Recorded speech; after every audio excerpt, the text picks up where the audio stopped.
Welcome, tēnā koutou. Welcome everyone joining this call today. My name is Beth Johnson and I lead engagement for the Centre for Sustainable Finance. The Centre is an independently governed charitable trust founded in 2021 to accelerate progress toward an equitable, inclusive and sustainable finance system. The Centre was established by major financial institutions, Crown entities and strategic philanthropies, all of whom are experiencing and pricing the risks associated with climate change across the New Zealand economy. At the invitation of the Minister of Climate Change in May 2023, the Centre convened a sector roundtable on the matter of reducing risk and embedding resilience into the economy following Cyclone Gabrielle and the North Island floods. We were pleased to see in 2024, the incoming government announced that the Finance and Expenditure Select Committee would undertake a bipartisan inquiry into climate adaptation, aiming to develop objectives and principles for a national adaptation framework, and that an independent reference group would be established to test policy ideas and explore the challenges under the current system experienced by treaty partners, banks and insurers, local government and others. The reference group members have skills, experience and knowledge of working in the sectors that are or are likely to be particularly affected by natural hazards and climate change. The group was chaired by the Centre for Sustainable Finance's chairperson, Matt Whineray. Rebekah Cain, who works at BNZ, which is one of our partners, was an expert member of the group, and Matt and Rebekah will be joining us shortly. Earlier this month, the Ministry released the reference group's report entitled A Proposed Approach for New Zealand's Adaptation Framework, which provides independent advice and recommendations for what an adaptation framework could look like.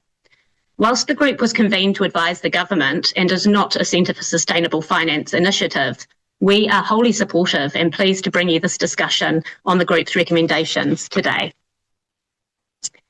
So the report recommends that New Zealanders need to have fair warning about the ways natural hazards could impact them so they can make informed decisions, and that New Zealand should take the broadest interpretation of a beneficiary pays approach in relation to contribution to risk reduction, and that people and markets should adjust over time to a changing climate. So we're very pleased to be joined now by Matt Whineray and Rebekah Cain. Welcome, Matt and Rebekah, and thank you so much for being here with us today. Thanks, Beth. Thank you. Hi. So you're speaking in a personal capacity, obviously, rather than on behalf of the reference group. With that in mind, what did you see, Rebekah, as the imperatives for this report? What's the opportunity cost of not putting in place an adaptation framework aligning with these recommendations? And Matt, jump in as well, obviously. Thanks, Beth. We are increasingly experiencing the impacts of being underprepared, and that's driving financial difficulty across parts of New Zealand. And whether that's support from the private sector or government support, it's really inconsistent and unclear at the moment until post-event, and even then there's a bit of a delay until we know what's going to happen. The events are larger and more frequent with bigger recovery costs. So we've got unmanaged financial strain, we've got actions of current governments creating precedent for future governments. And so we just really need to address the urgent need for change, and we need to address the fact that we want certainty in the markets on how that's going to work. By way of example of the opportunity cost, if we look at the work that South Dunedin has done, and they are a bit of an exemplar here in terms of helping everybody in the market get across things, the status quo would see them incurring $2 billion of indicative costs with very, very limited benefit. By doing something or planning or providing some guidance as to where they want to go, the cost still exists for the council and the community, but we can do it in a longer term invested way that makes sure that all elements of society are addressed.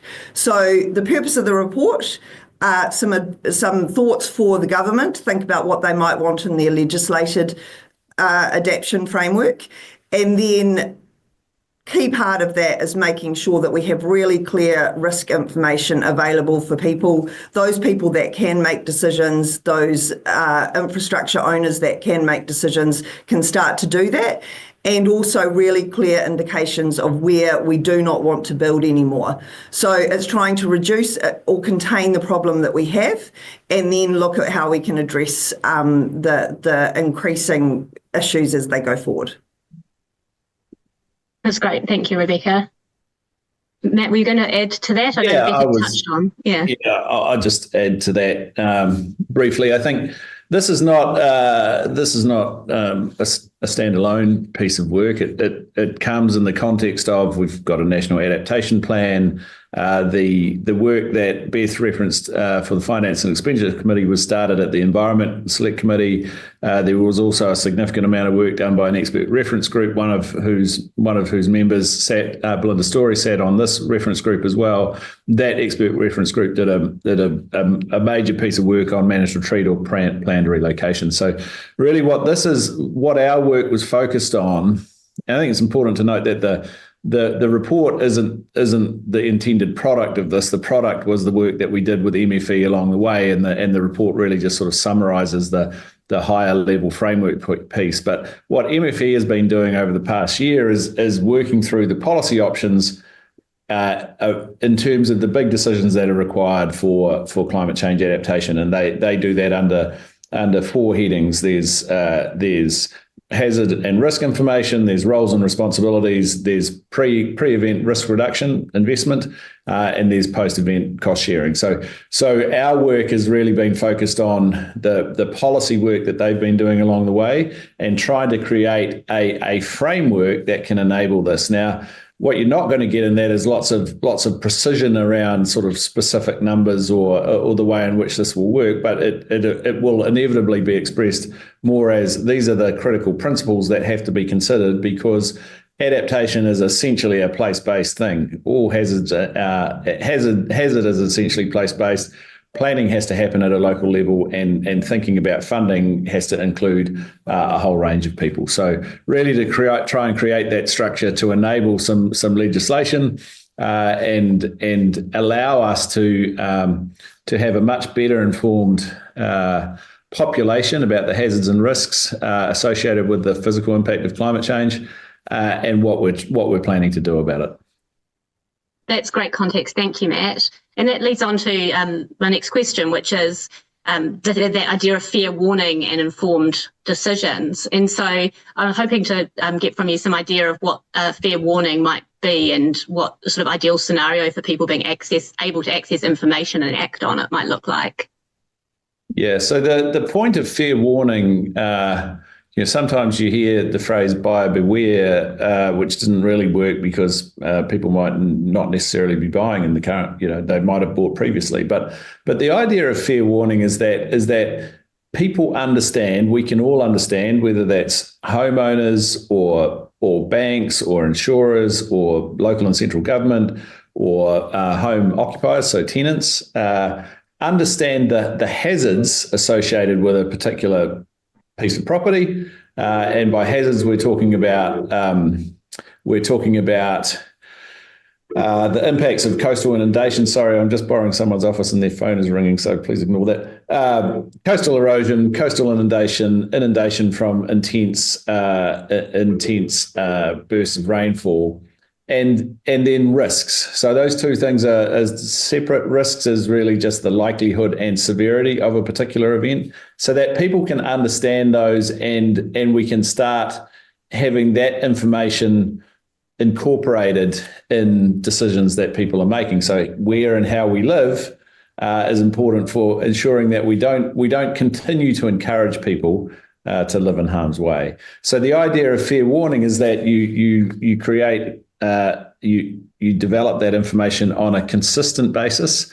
It's understandable by the different parties that need to be able to understand it, because obviously for Rebekah's for banks and insurers, they're a lot more sophisticated users of this risk. But for homeowners and occupiers, we need to be able to deliver that in a really clear way. There's a process for updating that information through time, because risk will continue to change. And that is available so that over time, people start to incorporate those risks into into their decisions around property about what they might do to mitigate risk. They understand what is being done to adapt or mitigate risk at a for example, a suburb level, and they can make choices accordingly.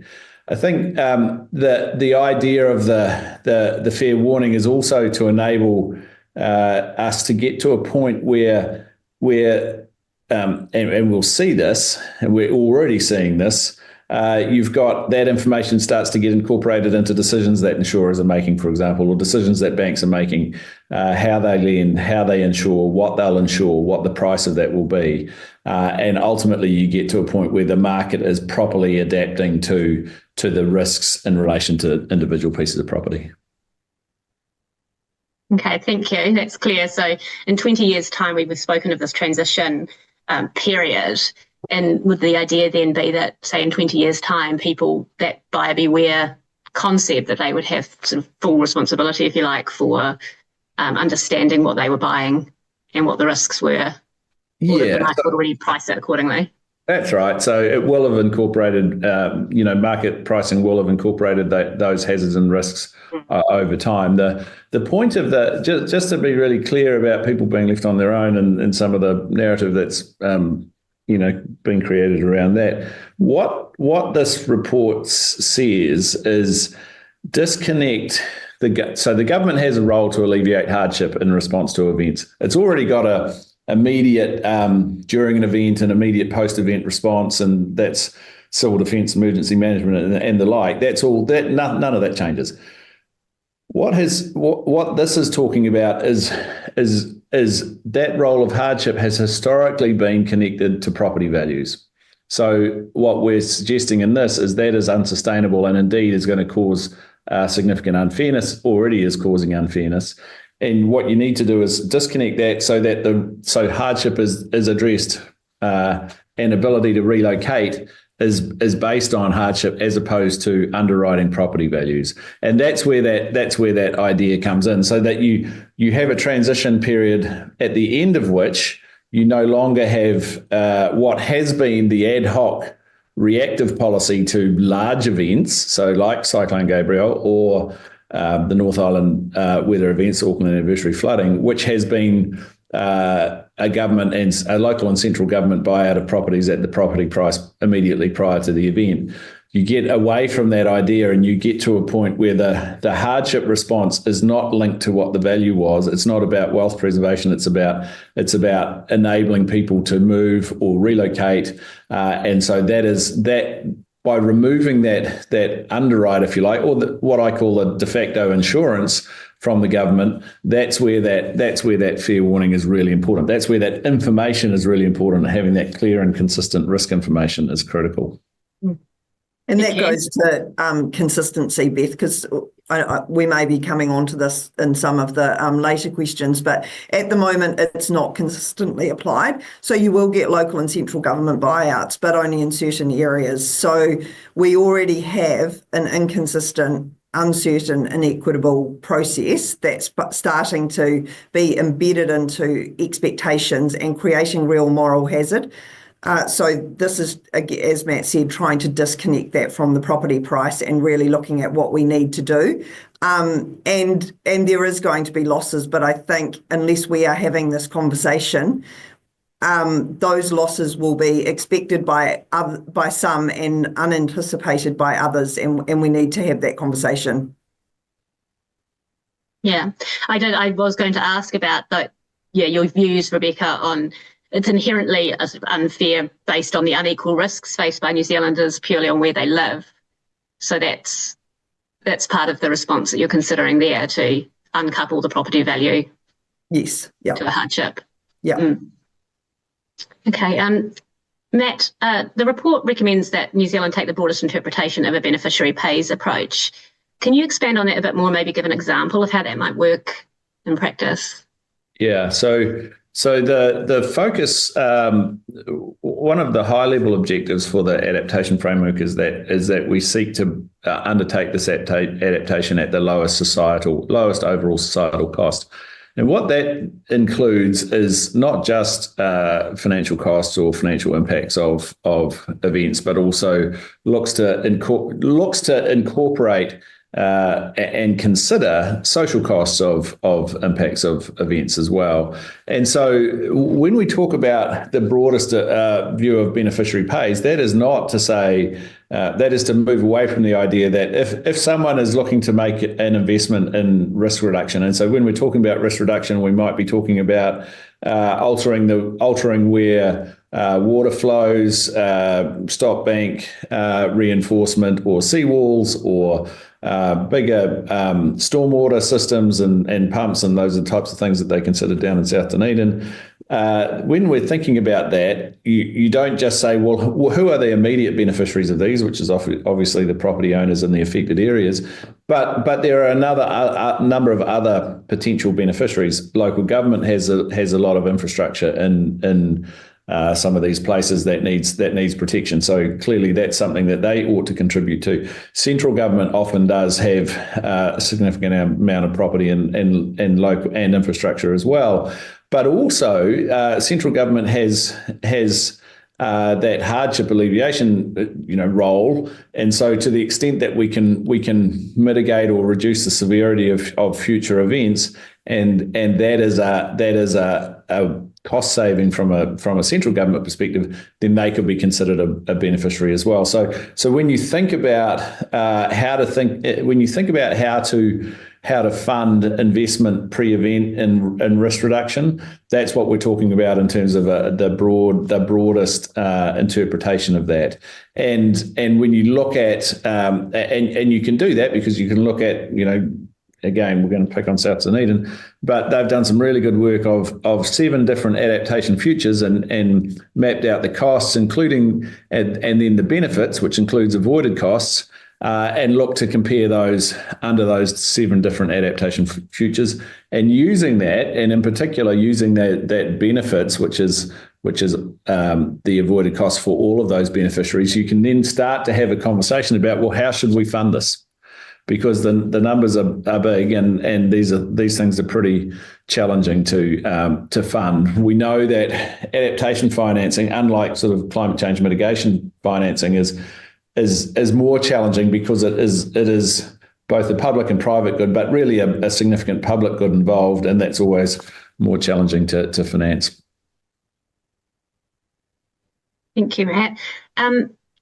Thinking more then on that 20-year transition period, can you guys please explain a little bit more about the thought process around the tensions in choosing that number, that 20 years?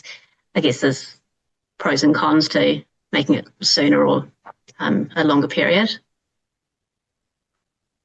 You want to do that, Rebekah? You want me to? Well, I'm happy I can start. 20 years it was under discussion a lot around what the appropriate time was. There needs to be an element of urgency to this. So if the time frame is too long, then the risk doesn't feel real enough, and we know that in climate change just generally that's a problem, a tragedy of the horizon, as it was quoted by Mark Carney a long time ago. So it's about creating that urgency to start to think about doing things now, but also building in enough time to develop ways to make the information accessible for the market to change in a slow and methodical way, for adaptation planning to happen, and then for that investment to start. So it was balancing both moving too quickly or not moving fast enough, and being able to generate a conversation. Yeah, and there'll be trade-offs either side, as you say, between there's going to be losses along the way, and absolutely there's no perfect path. Absolutely, yeah. And I think this is for discussion, and we all know even when you get a legislative framework, there's the ability to change that. So as long as we are having the conversation as a country on where this is going to go, we are getting information in the short term out to market and people, then this will adapt and change, just as our physical environment will adapt and change. Yeah. What do you think then the next steps, or the most important next steps would be for policymakers and councils and communities?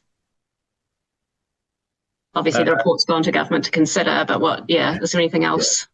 Well, the other point the point I made right at the start, which is a sort of a contextual one, is important because there is a bunch of adaptation planning underway. Different territorial authorities, local authorities are at different stages of it, but that work is underway and needs to continue. I think the sort of immediate steps are now for the government to make some decisions around the policy recommendations it will get from MFE on the legislative framework. But the most critical bit, I think the front end of that is really that hazard and risk information pillar of the four pillars that MFE are working with. That is the most important part of this because it's the necessary foundation for all of these other sort of structures to sit on top of, if you like. So critical. That involves creating nationally consistent methods around modelling, standards around what the frequency or the exceedance periods are, the way in which that will be coordinated or collated, how you update it and how you communicate it. So that stuff is at the core, I think, probably the most important. The other work will continue around adaptation, and obviously we've already mentioned South Dunedin, but there are others who are doing that work. There's also a bunch of work going on with between MFE and the National Iwi Chairs Forum, which is looking at adaptation specifically for whenua Māori, which is disproportionately impacted by climate change, given a significant amount of or disproportionately coastal property in whenua Māori. So some good work that's already happening, but first big steps. Hazard and risk information fundamental to it, and then getting into those sort of gruntier discussions around roles and responsibilities and how you empower local authorities to try to make sure that we're not continuing to add risk by building in exposed areas. And I think that's one of the bigger challenges that exists for the local authorities these days. Well, then I guess looking forward to the end of that transition period of 2045, the year is 2045, what does good look like? What is success if these recommendations have been taken forward? What does that look like for you? I can start. That we have not added, as Matt said, to the problem as of now. So we have a cap on those places that are most exposed. There is no expectation that your property price will be reimbursed to you should something happen. And that we are really clear on where we can grow and where there is safe land. So, a real joint decision between individuals, private sector, and the government supporting that move to ensure that people are living in safe places. Yeah, that's clear. Having gone through this whole process, this is an off-the-cuff question, feel free to deflect it, but it just occurred to me to ask you both, having gone through this process, how you feel about the work and the report that's been put forward, and are you feeling hopeful or daunted or, about the work ahead? I think this is a really really hard space. I think the reason you have, quite, how shall I call it, engaged conversations about some of these topics is because they're pretty grunty and they concern, the biggest asset in New Zealanders' sort of portfolios in their lives. So, these things are really challenging. It's not. I don't underestimate how challenging it will be to create an enduring framework here, and it is really important that it is enduring, because you have to overcome that response. We have to create a framework which enables hardship response, but doesn't create a default insurer. If we want to create an insurer, if we want to go and have a look at modifying EQC, or as it's now known, NHC, we need to have a conversation about that, because at the moment we've kind of slid sideways into the government being the de facto underwriter of property values, and that's not a sustainable place to be. And as I noted earlier, that's a source of potential significant unfairness just based on the sequencing of different events. So I think I'm glad that the conversation's underway. This is in Churchillian terms. Only the end of the beginning by a long shot, and I think we will have to be able to be responsive, because I think a lot of this stuff is very, very hard to do in advance in the abstract, and so part of this framework has to be able to enable responses to happen rapidly post an event, so that you can take advantage of capital that is provided as a result of an event, in particular through insurance, as long as insurance continues to be available, because it may be that managed retreat is kind of a holy grail, but it may be that we will have to be doing reactive retreat and looking to avoid, as both Rebekah and I mentioned, putting ourselves or rebuilding in harm's way, continuing to add to the risk profile that we already have. So I'm hopeful that I'm glad that conversation has started. I'm hopeful that we can get to a place, but I'm also sanguine about just how challenging this area is. And when you look around the world, and there's lots of different jurisdictions that are grappling with this and trying to deal with it, there are lots of examples of sort of what not to do. So, but nobody's really cracked it, as far as I can see. Yeah. I was thinking hopeful at the same point, Matt. This is full credit to MFE too, because the number of people that have read this report and the amount of conversation that it has generated in quite a dry, abstract 20-year horizon topic that a few people are very, very engaged in, and the vast majority of New Zealanders are not really understanding sort of what's going on there. I think that the report has achieved a conversation that would not have otherwise happened, and it's great to see a government report that's only 16 pages. So congratulations on that. And absolutely, all the views that have come out are the views that small groups, large groups, everybody's talking about. It's not easy. There is no solution that will ensure that everybody is kept whole and there isn't any inequity. But by having a conversation across the country about what this might mean, ensuring that centres like Wellington and Auckland and Christchurch aren't prioritised over smaller regional areas. I'm really hopeful that at least we're having the conversation around the difficult parts instead of only addressing the ones that are slightly easier and kicking the can down the road. So no, it was great conversation across a wide group of different people in the reference group, and since then it's been great to have a variety of views to then discuss how we take this forward and properly inform the government before they make anything that is binding on all of us. Yeah, well, certainly very clear and easy to read report, so I agree with you there, Rebekah. That has brought us to the end of my organised questions. Do you either have any additional thoughts or parting comments? Yeah, look, I think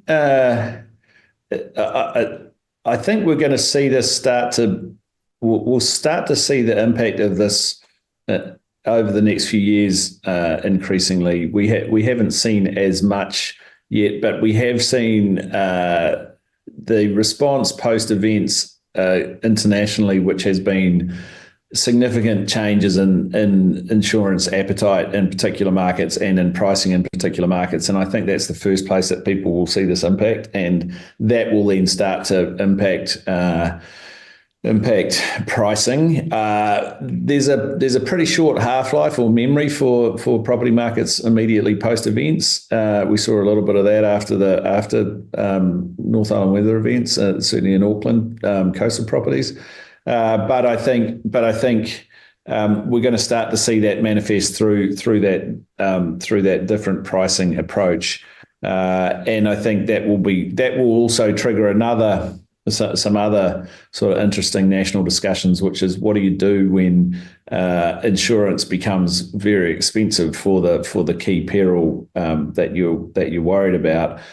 Some markets overseas have responded to that by just excluding that peril. So you get your home insurance in places in the US doesn't include flood risk, and lo and behold, flood is the biggest risk that you're facing. So then you have a whole nother discussion around, well, how should you respond to that? Is that a market failure that requires response, or is that the market starting to properly price the risk in relation to these different areas? So I think this will be increasingly a topic. I think every time we see an event, we're going to obviously have this conversation again, and we've seen it in the last couple of weeks. I think it's going to be a sort of much more top of mind issue for people. Thanks, Matt. Yeah, as you say, this is just the end of the beginning. So many more conversations to come. Thank you very much, both of you, for your time today, and for sharing your insights with us. The report that we've been discussing is, as we've said, under consideration by the Minister of Climate Change. So we look forward to hearing the government's response in due course. And I just wanted to, again, thank you, Matt and Rebekah. It's just been an excellent conversation. We really appreciate it. And the Centre is just delighted to see it get to this milestone, to have the report published. So thank you, and mihi.